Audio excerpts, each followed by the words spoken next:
एक बार की बात है। एक गरीब औरत थी जिसका नाम आयशा था। वह एक छोटे से गांव में अपने माता पिता और छोटे भाई बहनों के साथ रहती थी। उसके पिता एक किसान थे, लेकिन खेत बहुत उपजाऊ नहीं था और वे अक्सर किसी तरह का गुजारा करते थे। आयशा एक बुद्धिमान और जिज्ञासु लड़की थी। वह अपने आसपास की दुनिया के बारे में जानना पसंद करती थी। वह एक वैज्ञानिक बनने का सपना देखती थी, लेकिन वह जानती थी कि अपने परिवार की वित्तीय स्थिति के कारण उसे अपना लक्ष्य हासिल करना मुश्किल होगा।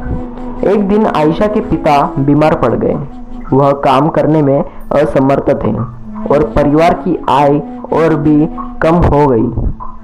आयशा को अपने परिवार की मदद करने के लिए स्कूल छोड़ना पड़ा। आयशा ने अपने परिवार का समर्थन करने के लिए कड़ी मेहनत की।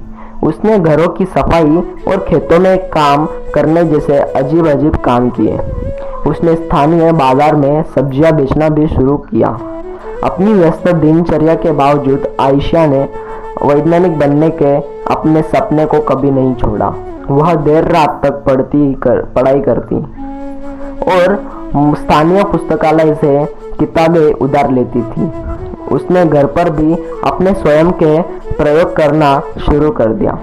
कई सालों की कड़ी मेहनत और दृढ़ संकल्प के बाद आयशा ने आखिरकार अपने सपने को हासिल कर लिया।